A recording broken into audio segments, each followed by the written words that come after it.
Welcome. Please turn your attention to our interpretation team. Buen día a todos. Me llamo Lars y junto con Abraham representamos la Cooperativa de Justicia del Lenguaje Tilde. Estaremos ofreciendo interpretación simultánea entre el inglés y el español. Good day, everyone. My name is Lars, and together with Abe, we are representing the Tilde Language Justice Cooperative. We will be providing simultaneous interpretation in English and Spanish today. Este panel será bilingüe. Si usted domina ambos el inglés y el español, no tiene que hacer nada. Pero si prefiere el español, por favor, seleccione el canal de español. Si usa computadora, haga clic en el globito con interpretación.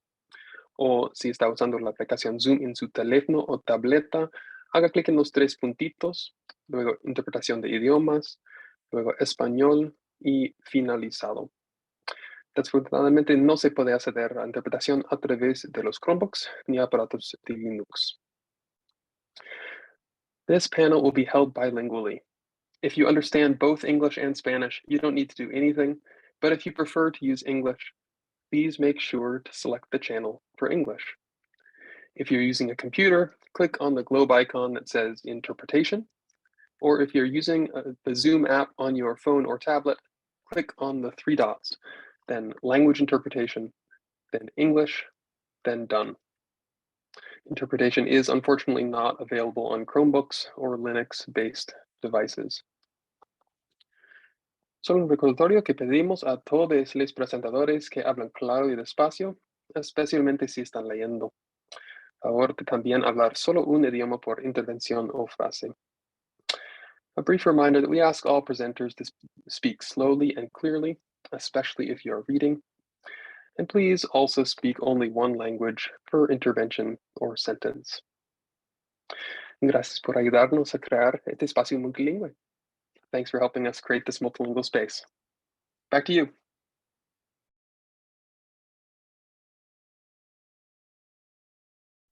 Okay, welcome everyone. My name is Brittany Eltringham. I'm a 30-something Kanaka Maoli with long, wavy, dark brown hair. I'm wearing an off-white collared shirt. My pronouns are she and her, and I'm the manager of safe housing initiatives here at the National Resource Center on Domestic Violence. We want to review some brief housekeeping notes with you. We are committed to making this an equitable space in which people of all abilities can participate fully and in their preferred language. This takes everyone's commitment and effort to make a reality. For example, you'll see that we have limited use of the chat function. It's difficult to translate the chat in real time and can be inaccessible to assistive devices. Please send your questions, comments, or resources directly to us, the event hosts and co-hosts, and we'll read the questions or comments aloud so that they can be interpreted for everyone. While we aim to make this a mixed ability and multilingual space, we also know that we're learning how to do this well. Please reach out to event staff during the webinar if you're experiencing any accessibility issues, and we'll also ask about accessibility in our post-webinar evaluation. Please let us know your experience and ways we can improve. We know we have much to learn, and we're committed to improving our practice. This event features ASL and Spanish interpretation, as well as live captioning. If you need help accessing these features, please message us. The Q&A feature provides you an opportunity to enter questions for the panelists to respond to. We're also recording today's webinar, and we'll share it through our website and YouTube channel. Please reach out to staff if you're experiencing ongoing tech issues, but please note we might have limited capacity to resolve these issues while the webinar is running.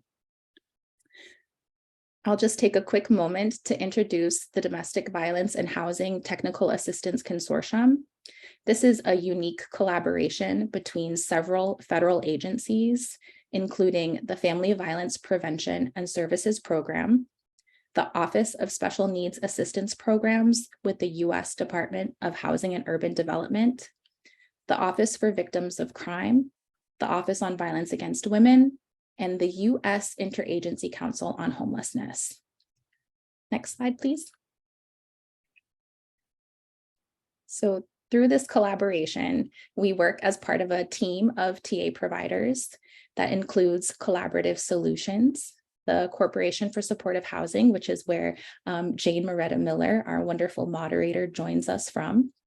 We also work with the National Network to End Domestic Violence, the National Sexual Violence Resource Center, the Safe Housing Alliance, and Safety, Training, Technical Assistance, Resources, and Support, which is short for the long version of STARS, the Indigenous Safe Housing Center.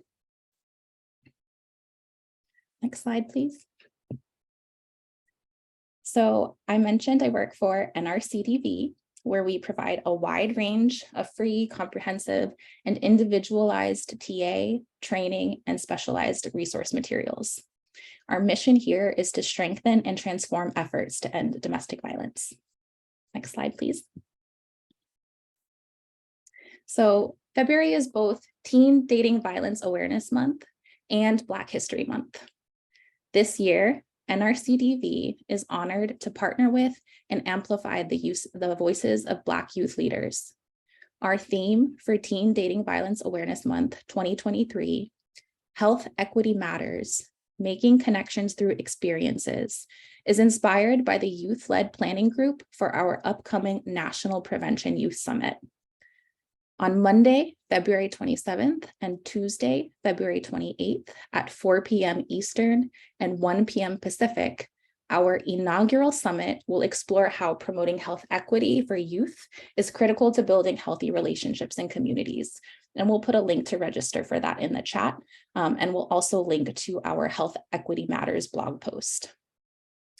Before I turn things over to Jane, our fantastic moderator, I just want to take a moment to frame this conversation, especially given NRCDV's explicit commitments to dismantling anti-Blackness. According to a 2018 annual report by the U.S. Department of Housing and Urban Development, approximately 30% of people experiencing homelessness are younger than age 24. And 4 out of 5 children who are experiencing homelessness have been exposed to at least one serious violent event by age 12. Further, LGBTQ youth are overrepresented among young people experiencing homelessness and housing instability in the United States. In November 2022, an NPR analysis found that over the past 2 years, state lawmakers had introduced at least 306 bills targeting trans people, which was more than in any previous period. And most of this legislation, 86% of it, focuses on trans youth. For comparison, in the 2023 legislative session, the American Civil Liberties Union is tracking 321 anti-LGBTQ bills in the US. And according to research by Chapin Hall at the University of Chicago, youth homelessness and housing instability is more pronounced among Black, Indigenous, and youth of color ages 13 to 25. The intersection of different marginalized identities compounds inequities among youth of color, with Black youth identifying as LGBTQ experiencing especially high rates of homelessness. And finally, during the pandemic, the ongoing COVID pandemic, Black young adults in single adult households face especially high housing insecurity. Among respondents in single adult households, Hispanic young adults were about twice as likely, and Black young adults almost 3 times as likely as white young adults to have little or no confidence in their ability to pay next month's rent.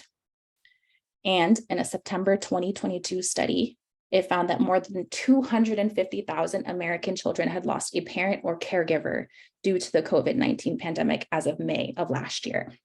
And so you can see why this is an absolutely vital conversation. And with that, I'd like to turn it over to Jane Moretta Miller to introduce herself. Thank you, Brittany, for that grounding. Good morning to some and good afternoon to others. My name is Jane Moretta Miller. I go by she, her pronouns. I am mixed race, which means my skin tone is milk with a dash of coffee. I have my hair in short, knotless braids curled at the end, and I'm wearing a flannel shirt. I am excited to be here with you today, and I will pass it to the phenomenal Milo to introduce himself. Hello, everyone. Nice to see you all here today. My name is Milo Edwards.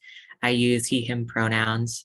I am white and I have reddish hair and silver wired frame glasses, a silver septum ring, and I'm wearing a gray t-shirt. I'm a member of Point Source Youth's National Youth Advisory Council, and I am also on the Washington State Balance of State Youth for Youth Board as a founding member, and I'm happy to be here today.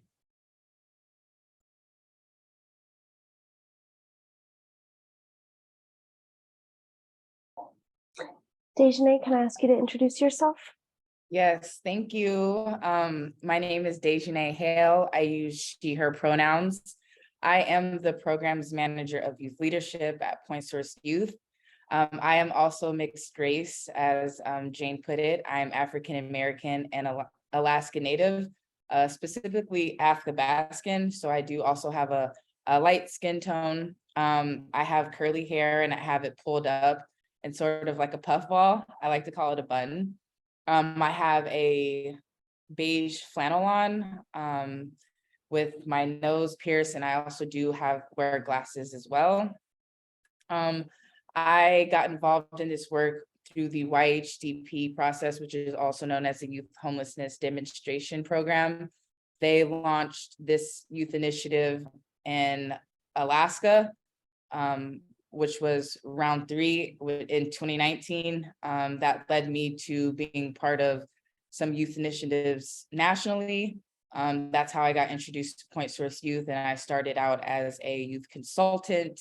So I contracted with them through several conferences. And then as of recent, I was hired as a full-time staff member. Thank you for letting me be here, and I'll pass it back to Jane. Yay, thank you so much to both of our amazing panelists. I forgot to tell you a little bit about myself and why I'm in this work.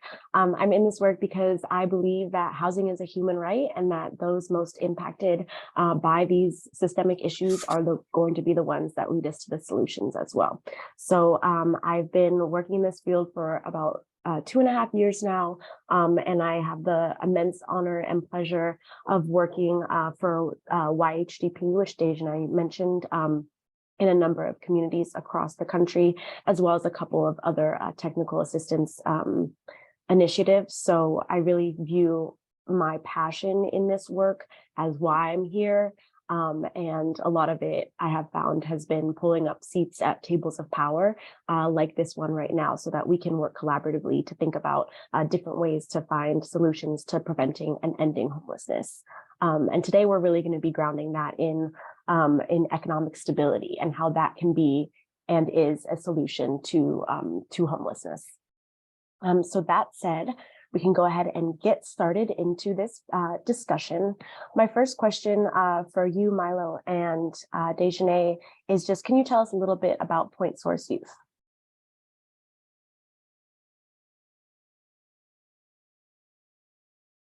Yes, absolutely. We are a national nonprofit and based in New York City. Our main focus is to end youth homelessness, and we like to focus on young people that have been marginalized, specifically people of color, Indigenous people, and people who are part of the community. And when I say part of the community, LGBTQ+.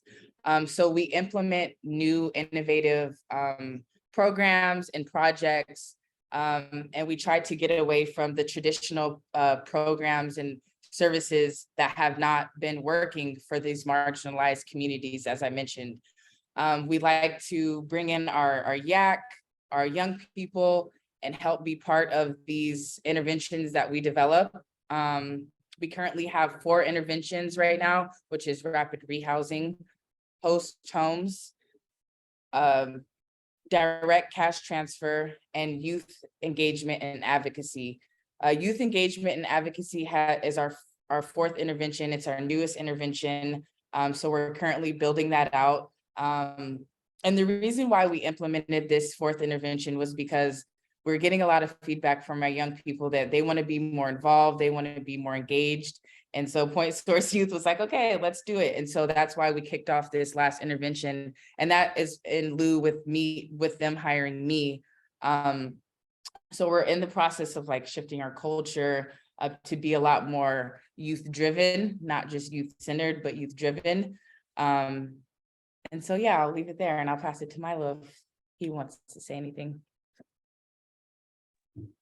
Thank you, Dejanae. I feel like you've got pretty much most of it. I realized that when I introduced myself, I didn't say how I got involved in this work, but I'll do that real quick because it ties in with Point Source Youth. But similar to Dejanae, I got involved through YHDP Youth Homelessness Demonstration Program work in the second round, which at the time covered the 23 most rural counties in Washington State. I've been doing this work for 4 years now as part of that board, and I have been part of Point Source Youth's Youth Action Council for the past 3 years. And I know one of the bigger things that I have been involved with Point Source is the symposiums. We put on a national symposium, and then over the pandemic, also we would have a rural, a southern, and a western symposium, all kind of pertaining to those regions and things. And this year we'll have the national symposium as well as the southern one, and those will be in person for the first time since 2019, which is exciting. So. It's so exciting when you have everyone in a room together in real life, and just like the magic that is palpable in that way. I really like what you said, Dejanae, about moving away from youth-centered to youth-led. And I heard a little bit about that taking place through the advisory council, right? So can you tell us a little bit about the Youth Advisory Council, which I believe the acronym is YAC, and just what your involvement has been so far?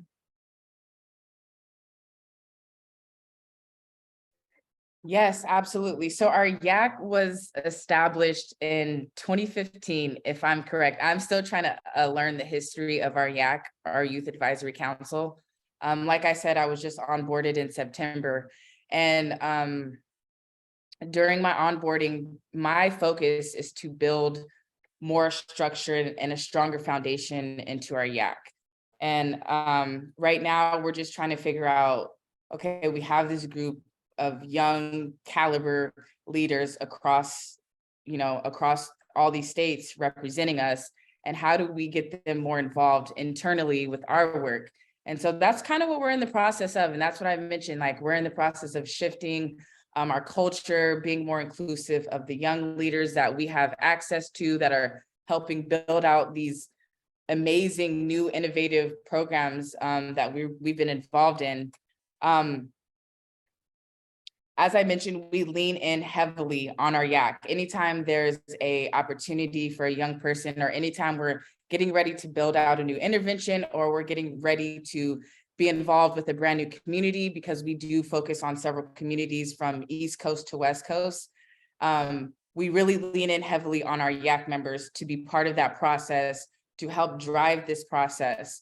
A lot of the times when we go into new communities, there's often very little contact with the young people. So that's where we reach out to our YAC, like, hey, take lead on this initiative, and then, show those young youth in that community that they can, step into this role and be those young leaders. So we really focus on building out professional development. And our main thing with YAC is that, and this was mentioned recently, is that all these young people that have been involved in YAC, they get to see each other grow, and they get to see our organization grow. And I feel like that's something that's missed a lot of the times with YAB. Like, we don't talk about that enough. Like, I've been working side by side with Milo for a couple of years now, and it's cool to see, his growth and where he's at now and what he's doing in his community. And that's what, kind of our bread and butter of our YAC is, like, right? We just get to build on one another, each other. It's like a part of another community. And so I feel like that's kind of our special thing about YAC is,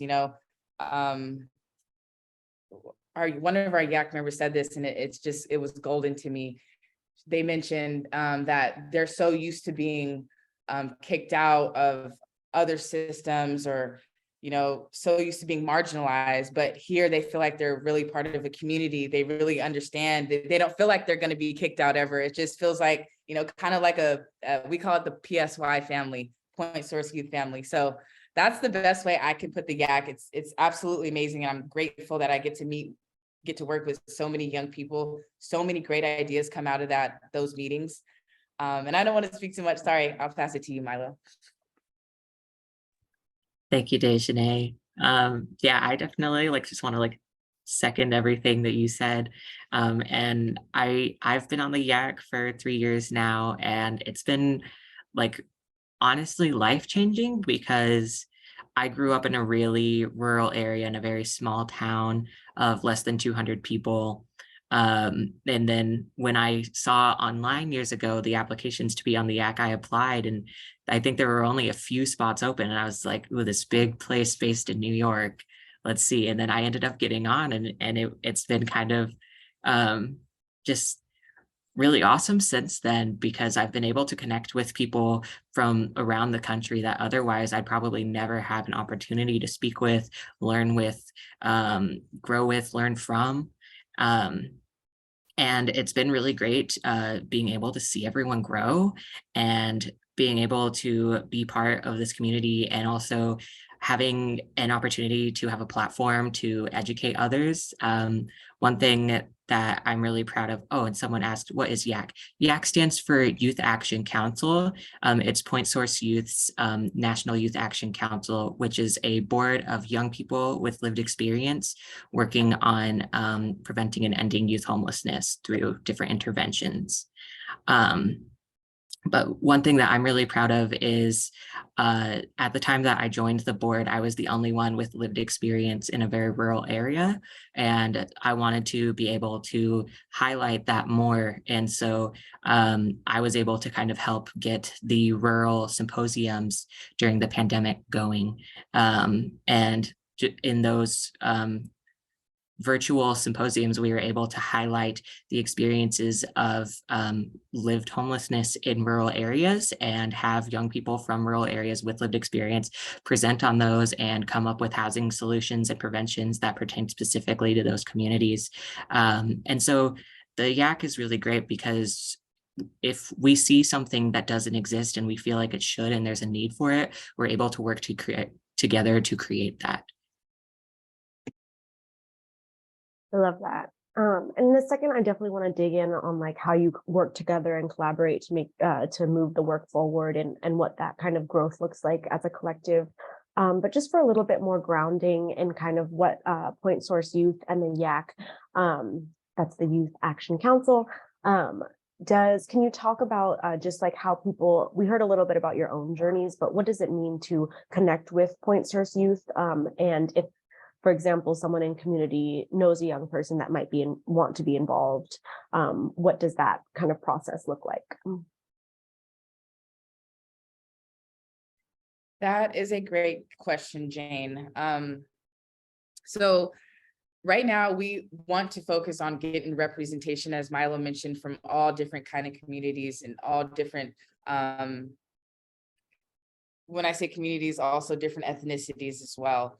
And so right now we are focusing on targeted outreach, specifically in Indigenous communities, the reservations, rural communities, and also some Hispanic representation on our board. Right now we have a lot of East Coast representation. And as Milo mentioned, he's the only one on the West Coast. So that has been our focus as of recent. Like I said, there hasn't been a dedicated person to help build in the structure until I was onboarded and hired. So that's what I've been advocating for. I'm like, hey, we're not properly representing these communities. We are not understanding what's happening.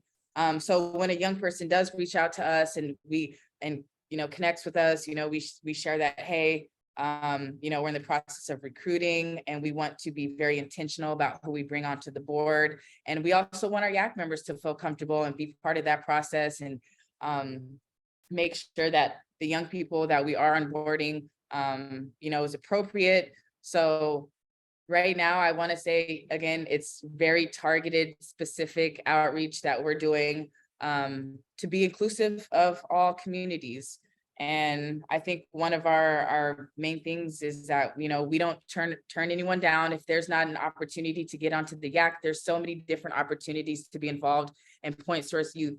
We contract with young people all across the states, and we consider them youth consultants. And so there's multiple different opportunities to be involved with our initiatives. We don't only have the YAC, we also have a group of young people focused on a specific project, which is also known as PAFI.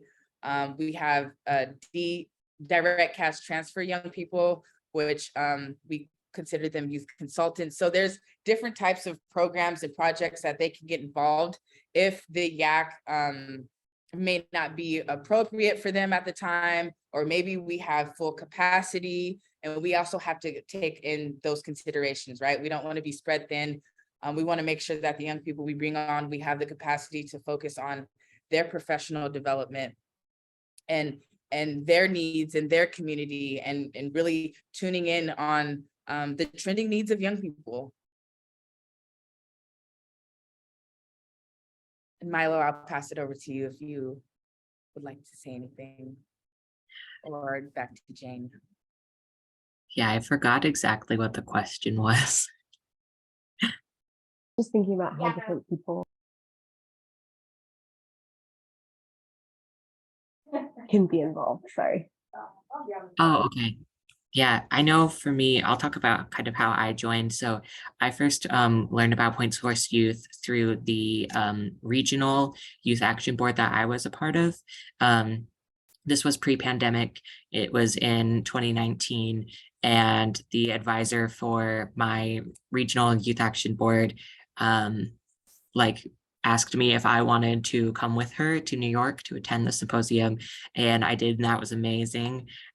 First time I ever left the Pacific Northwest, and I got to be part of the symposium as an attendee and meet so many new people. And from that, I stayed in contact with Point Source Youth, and I was then able to see when they posted about opening up applications for new YAC members, and I was able to apply from there. I think a great way of being involved is just trying to attend any kind of symposiums or online workshops. Everything's on a sliding scale, and for young people, it's usually either really affordable or free. So there's a lot of opportunity for young people to be involved, even if you aren't on the YAC.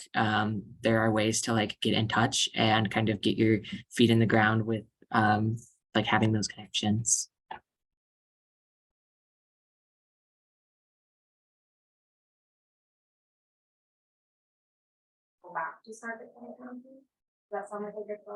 So I just want to build off of kind of what you guys were saying for a second, just because I'm thinking about who is in the room and thinking about the different ways to involve young people.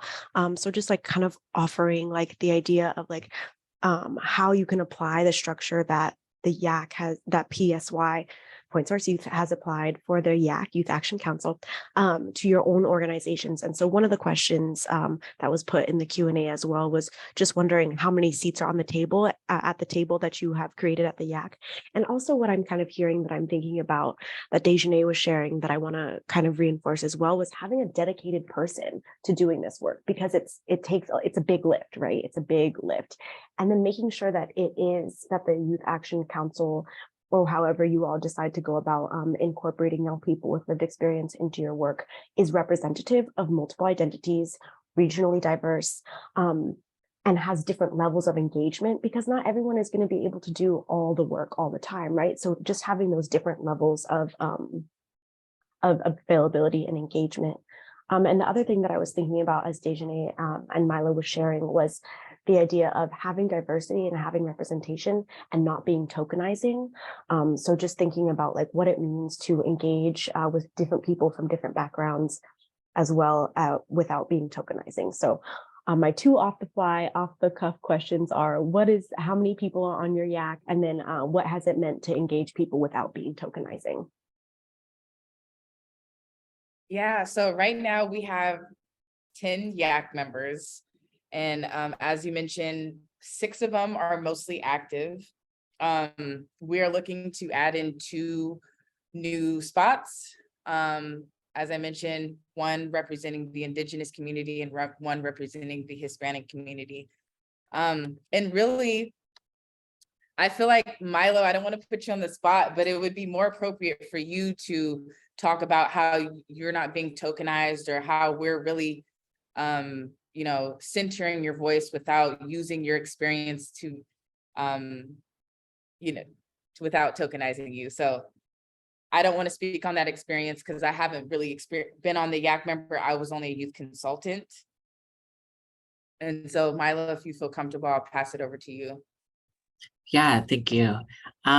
So I've had really good experiences on the Yak, and I definitely would say I haven't ever felt tokenized. I think one thing that Point Source Youth has done well in order to avoid that is making sure that, like, you're not putting young people into a box. And so saying, oh, okay, this person has these categories of experiences, they're part of these marginalized groups. Okay, they're for that, you know.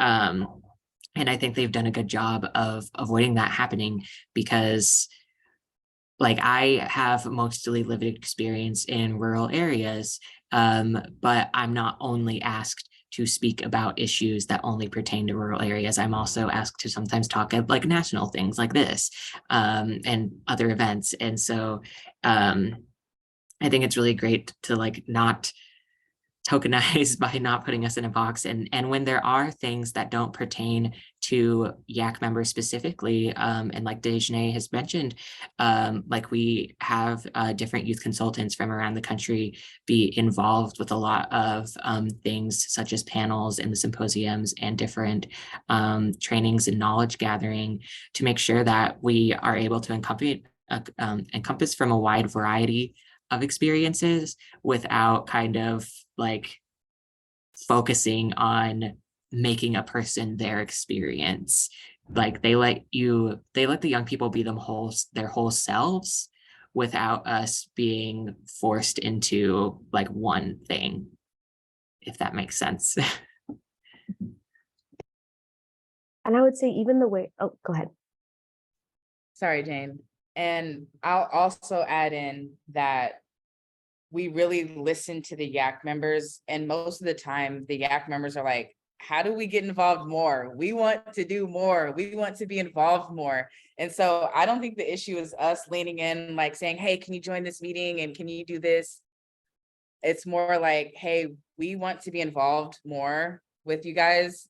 And so now our focus is like, how can we get them involved more? I'm like, invite them into our internal meetings. I'm like, do this and do that. And so I just wanted to throw that out there, that, you know, it's really awesome to see the engagement and the commitment to the Yak, and the dedication to wanting to be more involved with the interventions, and really wanting to help out the young people whose voices aren't right here at the table. So thank you for that. I'll pass it over to you, Jane.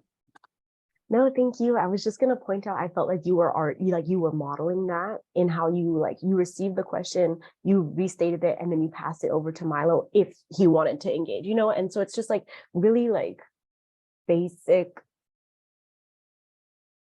engagement, right? Just like treating someone like a person. And I think that people get stuck on that sometimes. So I really appreciated even just like the live demonstration of what not tokenizing looks like. So let's continue to delve into what youth-centered and what collaboration looks like between young people and Point Source youth staff. So just, can you tell us a little bit about, I know Dejane, you mentioned moving away from youth-centered to youth-led, but can you talk about maybe the difference between those two things, and what that means to you, as well as the work that you engage in? Yes, absolutely. We still want to center the voices of young people. And the way we are youth-centered is having them be more involved in some of the meetings that we have. But now, as I mentioned, we're shifting to youth driven and youth led. And so what this means is that I came into some of our meetings, and I just joined September of last year, and I just want to throw that out there. So I'm really new, and I have a new perspective. I have a new set of eyes. I'm the young person coming in, the young staff, the youth staff, as they would call it. And so I'm like, why don't we have the YAC members in these meetings? You know, I'm asking these questions. And so they're like, yes, that's true. That's why we brought you on board.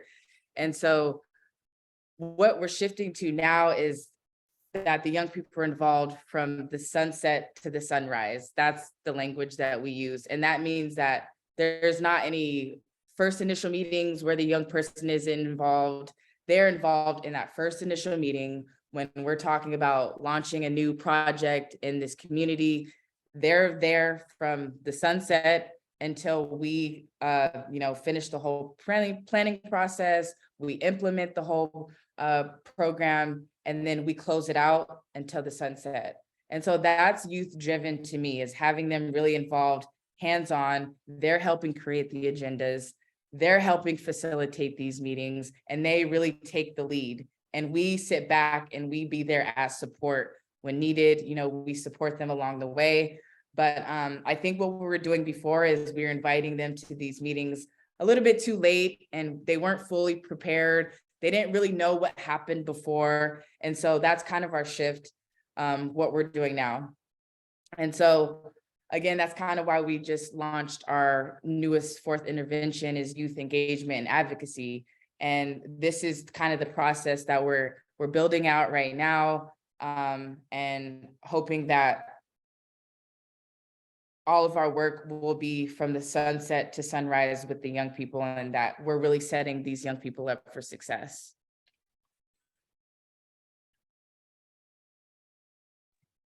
Yeah, I'll add on to that some something that's been really great for me to be able to join into, and an example of like that young people being involved from sunset to sunrise is letting the YAC be part of the hiring process of new employees, new staff, even if they aren't directly involved with the YAC, being able to like be on those interview panels.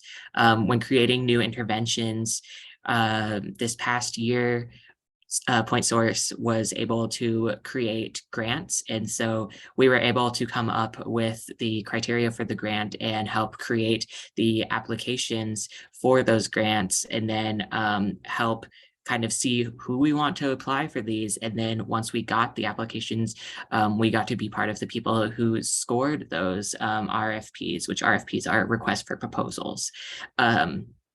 And so we get to be part of a lot of these processes, which a lot of boards of young people I don't see as often being able to do. And so I think that's one thing that Point Source has done well, is making sure that young people are involved, even when it comes into bringing new staff members, starting new projects, implementing those projects, that we have the opportunity to be there on all the different steps. And I also just want to add, thank you, Milo, for saying that. And those are the types of things that, again, I totally slipped. And Milo, I love that you mentioned all that. And also, even now with me, with this panel that we're on, like it wasn't supposed to be me, it was supposed to be my supervisor attending this panel. And instead he was like, I trust you, go ahead and take lead on this. And even though, and I'm a younger staff, so I was like, yes, thank you. And that it's that type of thing. Like, they're like, we trust you. We trust that you'll represent us in the most respectful way. And we love what you do. And so it's stuff like that that really just amplifies and really lifts up our young leaders, and just shows that PSY really believes in these young people, and that you can do whatever you want to do. So I'll pass it back to you, Jane. No, I love that. I love that so much. That part about trust is so hard, right? Because it's about the work, right? We're trying to do work, and I need you to trust me that I can do this work, right? And so I guess just kind of building off of that, I'm going to slow down and speak intentionally. Building off of that, I was wondering if you could speak to a little bit about that trust building and what it means to have the trust that young people are experts, and how that looks for you in your role, as well as you as a young person, how you can build that trust and have the trust in your expertise. Yeah, this is a good question. And I apologize. Let me speak a little bit slower too. I'm not used to it, so I really do apologize. One of the big things when I came on as a youth consultant, my biggest thing is that, are you reliable? Can I rely on you? Can I reach out to you anytime I have questions? Do I feel comfortable reaching out to you if I have questions? Because a lot of the times when I was on YABS or YACS, I didn't feel comfortable even asking questions. And that's the problem. And that's part of trusting the adult partners that you're working with. And I think one piece that we don't talk about enough at PSY, it's like this unspoken strength that we have, is the connectivity piece. I always felt really connected to the staff before I even met them, right? Or before I got on staff, that's what I meant to say. It's like, it was just this, they humanized with me. And oftentimes when I'm working with other organizations, they're really bogged down in the systems. And I think it's unintentional, right? When you get into this work, you get into the flow of things and it just happens. And so getting away from that system mindset to just connecting with this young person and humanizing with them, and just not having to worry about being super professional in a space, just feeling really safe to talk how you talk when you're talking with your friends. Like, oh, hey girl, how are you? You know, stuff like that. That's really important. And show up who you are. And oftentimes, like, I had to show up and hide this different part of me, and that's not really who I am. I get to show up who I am, how I am. I'm comfortable with people knowing, like, I'm part of the community, people know it. And so that's one of the biggest parts about the connectivity piece. And I feel like that's why young people feel so, they're always engaged with our work, is because they feel so connected to us. And I'll pass it to Milo if he wants to speak, but that's what I have to say about that. Thank you, Dejanae. I definitely say one thing that has helped me gain trust of Point Source and of being in the YAC is the idea that they don't have a lot of stipulations placed upon us. I've seen a lot of other youth action boards say, okay, if you miss more than this many meetings, you'll be removed from the board and replaced with someone else. If you don't fit all of these different criteria, then we're going to let you go. Whereas with the YAC, that isn't the case. It's that you're able to kind of show up as you are, and rather than just seeing you as like another young person on the board or as a number or a statistic, they've really made sure to kind of, like Dejanae said, like get to know us and like see us as individual people, meet us on an individual level. And that has been really great, because like I definitely know that in the past with other organizations, I just kind of have felt like definitely more tokenized and just kind of like, oh, I was asked to be put on a panel just so they can kind of fill the spot of like having a trans person on there or some other kind of thing. Whereas with Point Source, it's not that way.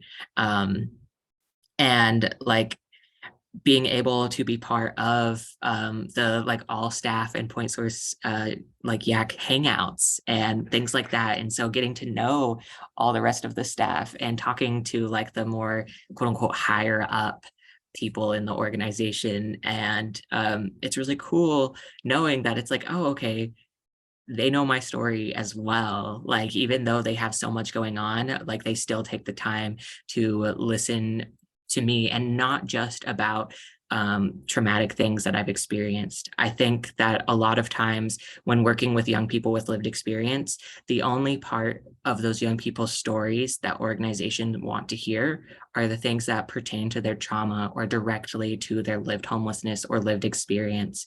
Whereas with this group, we're able to talk about like things that are happening in our lives that have nothing to do with the stuff we're doing in the Yak, which is really great because that helps them see us as whole people. Like I'm able to talk about how, oh, I did really great on this final, or like I'm going on a trip with my friends, things like that. And being able to share stuff like that really helps because you're not just there for your trauma to be exploited, which a lot of organizations do with young people. So I think just to like wrap that up, I think building trust really means seeing a young person as a whole person and making sure that you put that into action. Thank you for speaking to that. I think that that's a tendency that the field has, right? To look to people to tell their stories versus looking to them to share their expertise, right? And to really share what their priorities are in this work. And so to just kind of move into the technical a little bit, we've been talking a lot about relational and how we interact. I'm wondering kind of organizationally, how does Point Source Youth align what the Yak finds important and what the organization decides to prioritize? So basically, how do you work together knowing that the organization is responsive to both the Youth Action Council as well as funders? Have there ever been different priorities and what that looks like, and who's and how you come to consensus on priorities? Yes, great question, Jane. To be honest, we're in the process of figuring out what that consistency look like and how we can, support the Yak and support the org, because the org also has, have to be financially sustainable. And then we also have to listen to these young people, right? And so we're in the process of finding that balance and figuring out how we can really amplify Yak's voice. And what we're aiming towards is getting some of the Yak members on the board of directors is a start that we're leaning into. I know other organizations have done this and we may be behind a little bit, but this is the progress that we're trying to make. And so as Milo mentioned, another thing that we're doing is we're having a Yak and staff hangout. So this is where the Yak really gets to amplify, like, hey, this is what we're seeing directly to our staff, our executive team, the board of directors, and having that space for them to really be involved and lean in on the youth voice and what the Yak members are saying. But I just want to be upfront and honest, like we don't exactly know that. So we're just trying to figure out that balance right now. And that was another piece of my hire, is bringing in my voice and I'm a huge advocate for the Yak. Like sometimes our team, they don't want to listen to me. No, I'm just kidding. They do. But I just like, I come in and I'm like, no, this is what the Yak members want. And so like, how are we going to do this? How are we going to make this happen? What do we need to do to make this happen? And that's kind of where I come in play, is really being a huge advocate for Yak and those Yak needs, but also understanding that we have organizational needs and also being the translator back to Yak. So that's kind of what it is. I would say, like, since I've onboarded, we've made so much progress towards building out that balance. But again, it's kind of, we're in the middle of it. So that's what it is.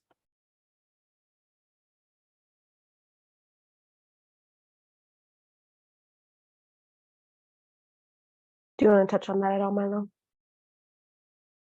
I don't really have as much insight on like the funder stuff. So I think Dejanay put it all together pretty well. I think also like, it's this thing where we have a tendency to try to like have an answer, right? Like that we should know. And I really like how you said, Dejane, like we don't know, we're actively figuring it out. And like that's how we try new stuff, right? Just because it hasn't been done before doesn't mean that we can't do it. We can figure it out. And I'm really sitting with this like young people on board of directors thing. That's it, right? Like let's just try it and see what happens, and like and figure out how, because of the relationships that we have and the connections that we have, can we leverage those and create and foster a space where young people's voices will be as valued as the funders. I think that's innovative and special. Going into like the work itself. So Point Source Youth works with youth from different backgrounds, such as those who are LGBTQIA+, Black, Brown, and people of color, and foster youth who are prone to experiencing homelessness and or economic insecurity earlier in life. How have you made the connections between safety, security, and safety, economic safety, and housing? So you talked a little bit about different initiatives that you all are working on. So can you speak to how those initiatives address those different connections, please?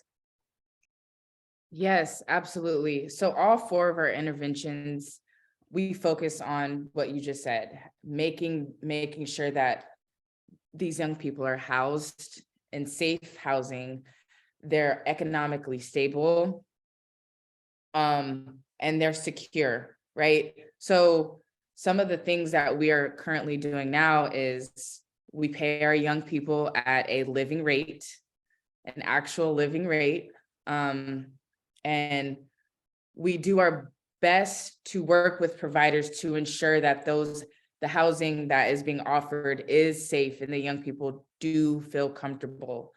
I think one of our main hiccups as a staff is we do not provide direct services. And so we lean really heavily on local providers, local youth services to really step in and ensure that the services that they're providing are meeting the needs, not only meeting the needs that there's a solution like after this service has been provided, right? Like we just don't want to focus on the trauma and helping them. We're focusing on a way out. And I think that's where our staff kind of gets in a bunch, because there's only so much that we can do to ensure that these young people are being safely housed, right? That they are economically stable. And I think, one of our hiccups that we recently came about is we were working with these young people and they're like, hey, we're in this housing program and we don't even have proper electricity or proper running water. We don't have proper heating, proper cooling. And so we're like, what the heck? There's only so much we can do. So we go in and we try to be that intervention and speak with the case managers and talk about different ways to, for landlord engagement, how do we hold the landlords accountable, right? Because if we're offering these housing to young people, we have to ask ourselves as case managers or as service providers, would we live here, right? We have to treat young people with respect and they deserve quality housing. And that's kind of one of our things that we're pushing for is like the young people, they don't deserve to just live wherever just because they just came off the streets and wherever they just came from, right? They deserve quality housing. They deserve running water, proper electricity. They deserve to feel safe and comfortable. And so, we often do run into stuff like this and we do try to offer our best interventions, but that's where it lands back on the community as those direct service providers, to ensure that the housing is nice. Like ask yourself, would I live in this housing? Would I be okay with all these rules? Or, you just kind of have to really humanize with these young people. And so again, it just goes back to feeling a little flustered for us not being able to do more.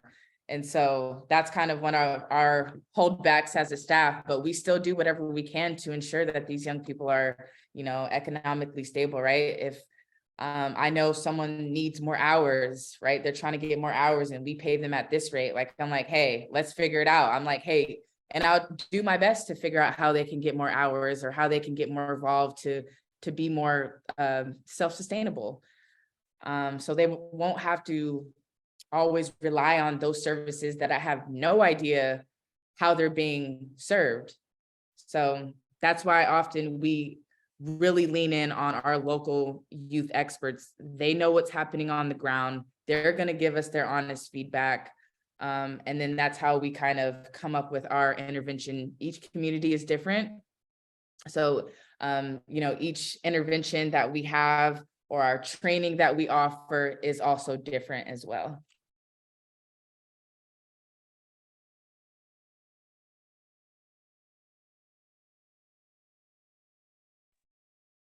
Any reflections on the intersection between economic security and housing, Milo? Yeah, I definitely highlight everything that Dejane said, as well as like the living rate is really, really important, especially when I first got involved with like YAB or like Youth Action Board or YAC type work. Back in like 2019, one of the ones that I initially joined that I'm no longer on, their payment was, okay, all these young people in this room, we'll put you in a raffle and you might win a gift card to get some fast food. And that is not paying young people. That is not helping young people, especially when you gather a group of young people who are marginalized, who have lived experience, who definitely are not off very well economically, and you ask them to do strong emotional labor and take time out of their day, and then you pay them basically nothing.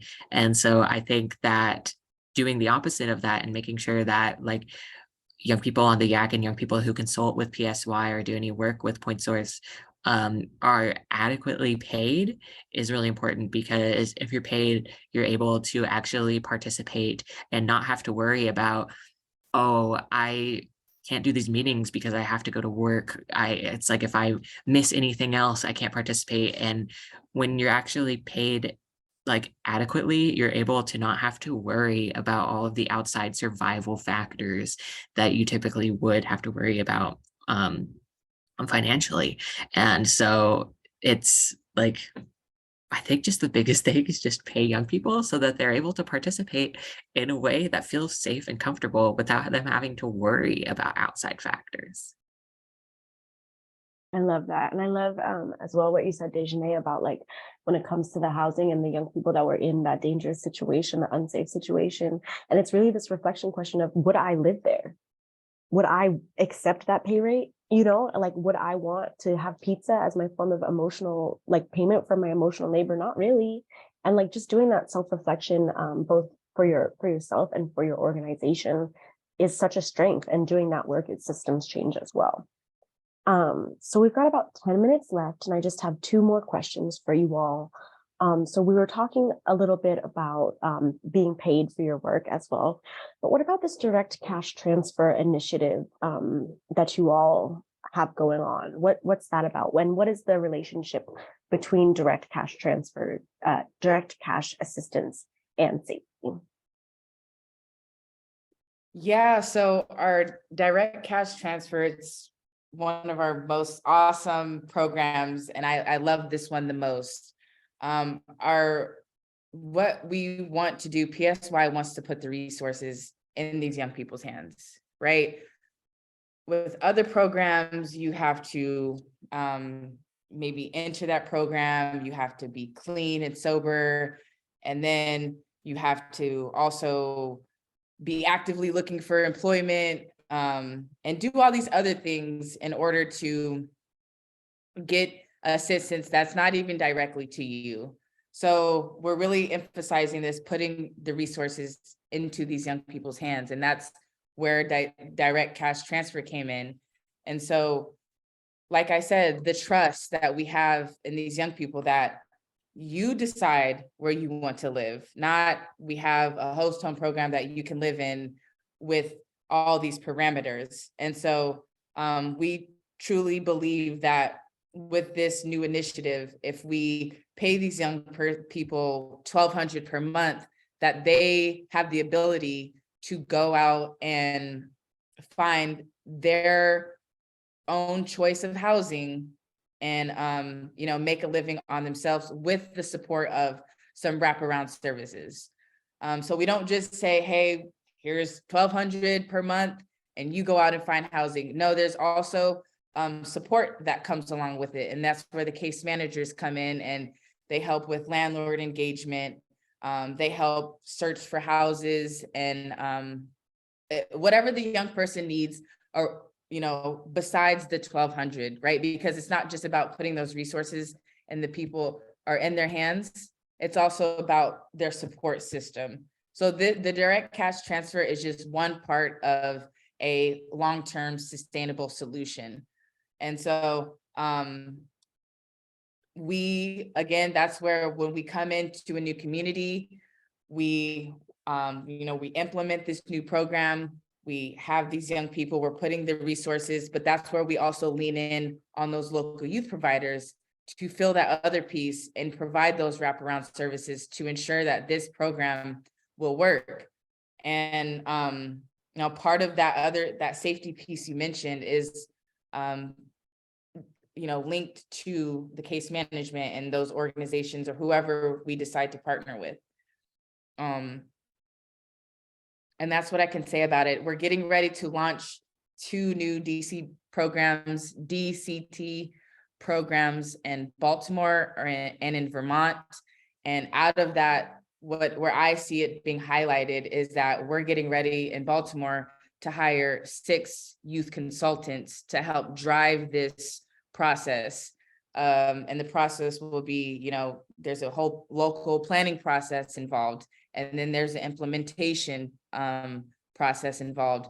And then that's when they're still supporting after the program has been implemented. And so that's my biggest highlight, is that we get to hire 6 young people, right? We get to put these, but beyond the actual program of them, us putting resources in about 40 young people's hands. But on top of that, we also get to hire 6 other young people to be part of that process.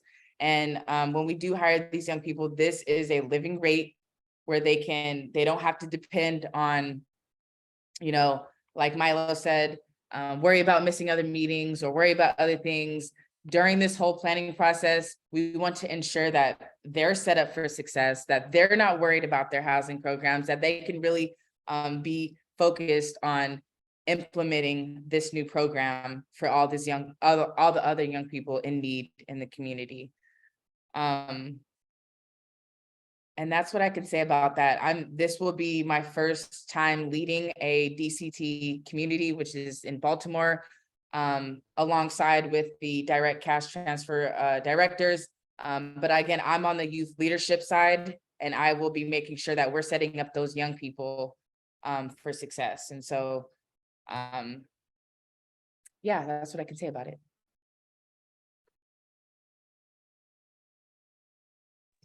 I don't really have anything to add as much. I don't have any direct personal experience with direct cash transfers. I just know that it's something that I really want to see happen more. But in certain areas of the country, it's harder to do. I know we tried to kind of get that up and running here in Washington State, but there was just too much red tape to really be able to do it. And we were kind of like shut down from even really trying. And so I say it's exciting to kind of get to see more of it happening across the country. And once those examples are set that it works, which it does, that more areas will be able to get to do that. Yeah, and I'm glad you brought that up, Milo. That's where we come in too. We like to take down all the red tape. I like to call us disruptors. coming into communities. And oftentimes there's so many barriers to get this implemented. But again, that's where we come in kind of full force and disrupt like all these red tapes. And we're like, hey, your community needs this. And so that's something we've had to do before. And we've done it. And that's the cool part about it. So thank you for bringing that up, Milo. I love that. So I'm going to ask one more question before we hop into our Q&A section, but I want to just invite all of our attendees to go ahead and drop some questions into that Q&A box. Dejane just made a lot of really amazing suggestions, but I'm also curious, like, what are some red tapes that's coming up in your communities? If you want to drop those in the Q&As and kind of brainstorm that together. If you have any questions for the panelists, please go ahead and drop those in the Q&A box. And before we get to that, I just want to ask you all as a closeout question, what do older adults need to unlearn about young people and money?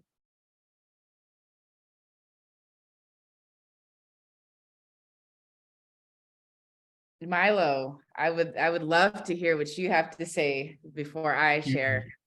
Thank you. I think like it's really important for them to realize like it's not like I feel like a lot of adults think that young adults with money, it's like we are just running around with monopoly money and we have no idea how it works, but that's not the case. And I think especially when it comes to youth with lived experience, I feel like collectively we often have a lot more experience of handling money, of needing to make money, of having to survive and like hustle essentially to make that money. And so I think that when you grow up in situations like that, you're a lot more financially responsible and you know how to like save and buy essentials. And so I think that's really important for them to keep in mind when it comes to like who's getting this money. But also that like we will probably need some help with stuff like I still have a hard time figuring out taxes. I don't know how that works, but that doesn't mean I don't know how to like save or spend my money. I think it's also like really important that they understand that like we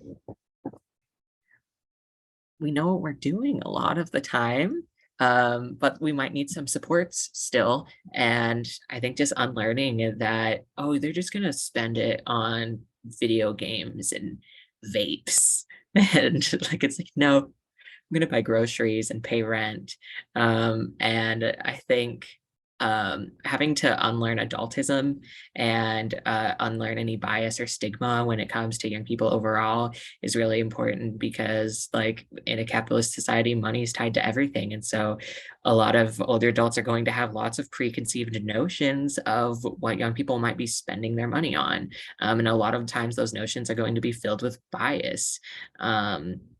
And so I think it's really important to unlearn adultism and also like put themselves in the shoes of the young people who will be using that money and how they'll actually use it, which oftentimes is for essentials. Yeah. I love that you said that, Milo. You know, as a young person with lived experience, I learned the value of money real quick. And getting that street savvy experience, yes, it definitely carries over to how do I use this and take care of myself in an effective way. And I also want to add in some of the feedback that I hear in some of these meetings are like, well, how do we monitor what they're spending their money on? Or how do we monitor the hours and make sure that they're not, you know, lying about how many hours they're submitting? And I'm just like, do we ask you those questions? Do we ask you what you're spending your money on? No, no one ever asks you that. And that's the type of stuff that you got to think about. We don't ask, are you spending your money on alcohol? And if you are, we're not going to shame you for it, right? And the other piece is like the monitoring hours and ensuring that these young people are really completing their hours and doing all this. And it's just like, does someone monitor your hours every time? And it's just like, you have to really ask yourself these questions. And, you know, when you're getting ready to speak about how this other young person who you don't even know is going to spend their money. And so that's why we like to put the resources directly into the young people's hands. So there's no third party questioning, hey, what are you doing? Can you submit receipts and stuff like that? So thank you for asking that question, Jane. Thank you so much for the opportunity to think about going about things differently. I think that's really special, and I feel very fortunate to be able to engage with you all in this conversation. I'm going to pass it to Marlena to facilitate the question and answer section.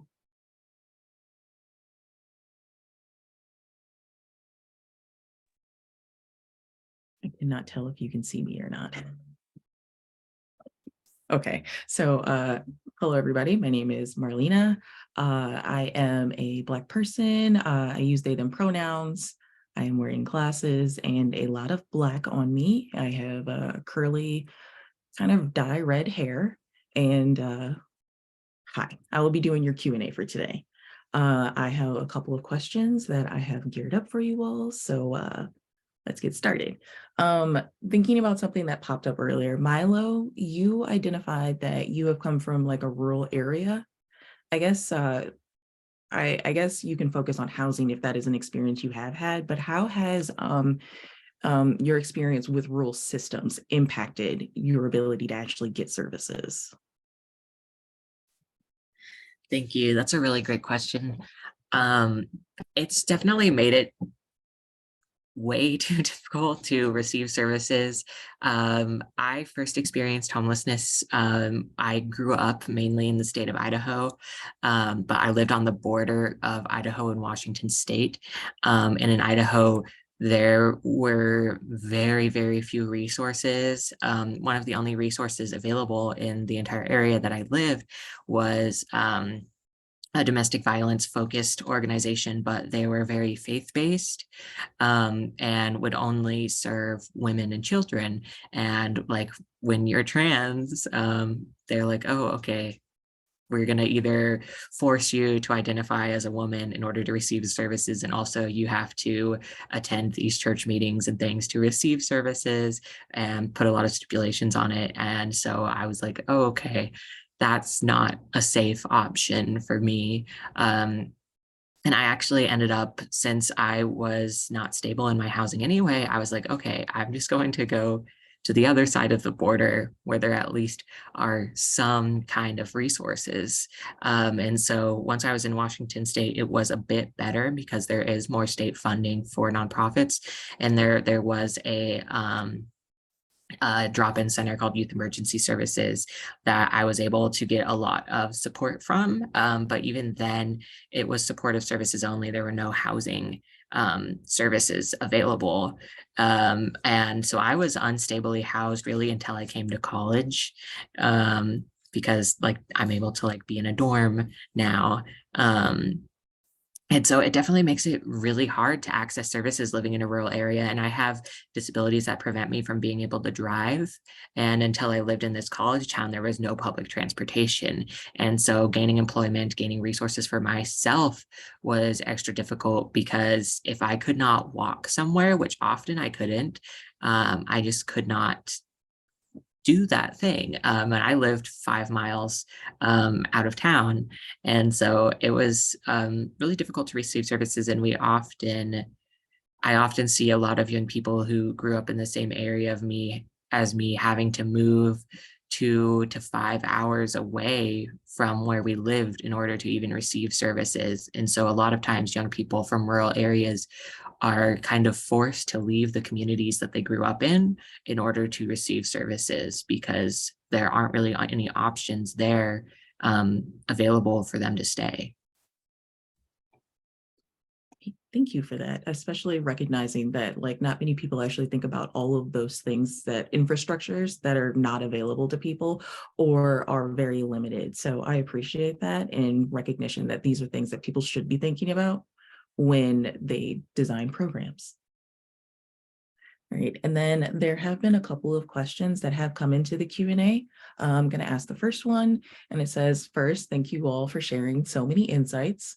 What are some of the major factors in policies or how meetings are set up that y'all think contribute to avoiding re-traumatization for participating youth?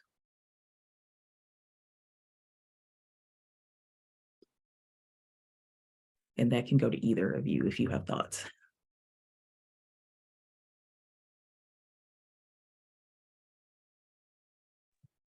I think it's really important to make sure that young people kind of have an out and they're not required to answer any questions that make them uncomfortable or sit through trainings or panels that make them uncomfortable. I know in meetings that I've been, especially things like LGBTQ equity trainings, sometimes there's people in those that are really homophobic or transphobic, and I just have to step out. Or I have friends who are youth of color and sitting through racial equity trainings where they're expected to do so much emotional labor to share from their experience when they didn't sign up for that. You know, I think making sure that young people aren't required to do that, that people aren't really being like voluntold to do things, because a lot of times being put in situations where you can't just get up and go take a break is really re-traumatizing. And I think expecting young people to, like I said before, like share their stories and kind of be expected to have their trauma exploited is obviously re-traumatizing. And so making sure that like young people are able to set their own boundaries with what they feel like sharing and what they feel like experiencing, and making sure that they can take a break for themselves if they need to is the biggest thing.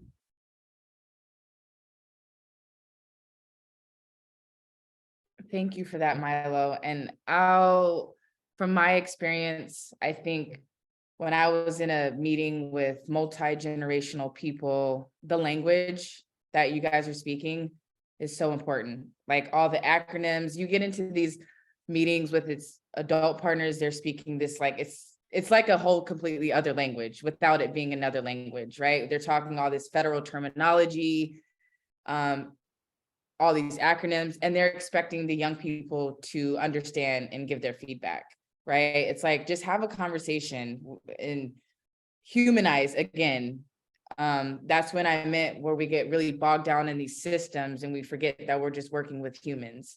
And so there's been multiple meetings where I've been in with young people and they just don't understand what is happening.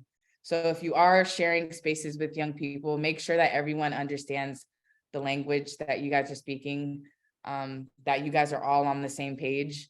Another piece is letting the young person show up how they want to show up. If they don't want to be on camera, let that be. If they don't feel comfortable in that meeting, okay, that's cool. Let them know ahead of time. You don't have to be here. You can go ahead and quietly leave.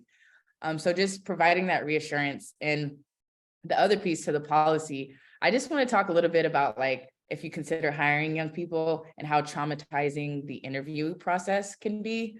I think all of us on this have feel this anxious sort of feeling when we're like going through some type of interview process. And so I'm not saying that you guys are maybe interested in hiring young people, but really ensuring that there's transparency along the way, that we're not leading these young people on to thinking they're for sure going to get the job or whatever. So if a young person does pursue something higher, that there's that transparency between the wait periods, like, oh, I've been waiting 3 weeks. Am I still qualified enough or whatever like that? So I also just wanted to throw that in there. All right, I thank both of you for your responses. I am going to put one of our last questions into the chat for both of you to see, and I'm going to read it out too. So we got a comment that said, I agree with all the commentary about respecting the autonomy of youth and young adults, which snaps to that. And in considering the best way to get funds to younger adults, is it preferred for there to be an option like Cash App to receive funds, or are there other preferred methods to get these funds to youth? Absolutely. We want to offer an array of methods to get these young people. We offer PayPal, mail check, and direct deposit. We're getting ready to hopefully, fingers crossed, implement Venmo. We haven't gotten to the Cash App yet, but if your organization can offer that, I would say yes, please offer different types of methods to pay out the young person. And kind of how we do it is we just implemented a new payment process where the young people will keep track of their hours and then they submit it to us on a bi-weekly basis. So they get paid out every other Friday. And that's just how our system is set up. We trust that these young people will write their hours and be honest with their hours that they submit to us, and we go ahead and pay that out with their preferred method. So they get to choose if they want the check mailed, if they want to use PayPal, or if they would like it to be direct deposit. Yeah, and I'd like to add on to that. I'm just saying that it's really important to talk to youth individually sometimes about payment. I know for some young people, if they're undocumented and don't have a social security number, you might need to find different ways to pay them in a way that they can actually be paid. For young people who might not have IDs or might not have bank accounts, sometimes a prepaid Visa gift card is the best way to pay them because they're able to actually access those funds without needing a bank account or ID. So I think finding ways that are accessible for most and setting that as the foundation, but also being flexible enough to work with young people on an individual level if they need extra assistance with being able to be paid, and making sure that you pay them even if they do have more barriers in place. All right, I appreciate both of your responses, especially thinking about the fact that different types of people have different needs. And the first thing that popped in my head was the fact that not everybody knows that for some of these systems, there might be a fee charge depending on how quickly it is that you try and pull the resources out. Or resources. And what does that actually mean for a person if they're getting charged like $3.25, which for some people may not be a lot, but for some people may be a lot. And then there is one last question that has popped in that I think we have time for. We're gonna make it work. What is something you as a young person, this is directed to you, Milo, would do differently regarding this webinar? And what is a good way and a good time to engage more young people to attend these type of webinars or information sharing? Yeah, thank you. I think that's a really great question. I know in my personal experience, like I'm also a full-time college student, so sometimes it's really difficult to attend things like webinars if I have class like right after this meeting leaves. I have class at 1 and it's 12:30, so I'll have to get going. So and one thing that we've done with our regional YAB is, I know like for most people in the working world, like everything's between 9 to 5, Monday through Friday, but a lot of times those aren't available for young people. And so honestly, I'm like, sometimes having webinars on weekends or having YAC or YAB meetings on weekends is the most accessible for a lot of young people. And like having meetings after like 4 or 5 p.m. or later is really good as well, because again, like a lot of young people have to work or going to school during the day. And so kind of being flexible with that. And then I also think like in terms of longer meetings, like having breaks, anytime something is over an hour long, I want like a 5-minute break in the middle. I need some kind of intermission most of the time. And so I think just kind of being creative and being willing to be flexible with planning. And I think I really like, as an attendee, webinars where people can kind of be more creative and yeah, like Deshane said, like check-in questions and getting getting it to be where there's like a part of the webinar that's kind of exciting for everyone who's there, and being able to share or just like type something and or like even use like the little emojis. So I think there's a lot of ways, but I think the biggest thing that I would think would make it easier for more young people to attend things is being flexible with timing and having stuff outside of the typical work week hours as well.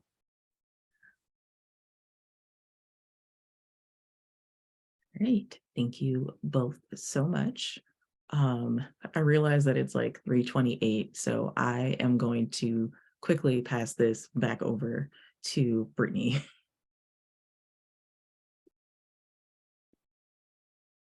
I just want to say thank you so much to everybody. This was such an engaging panel.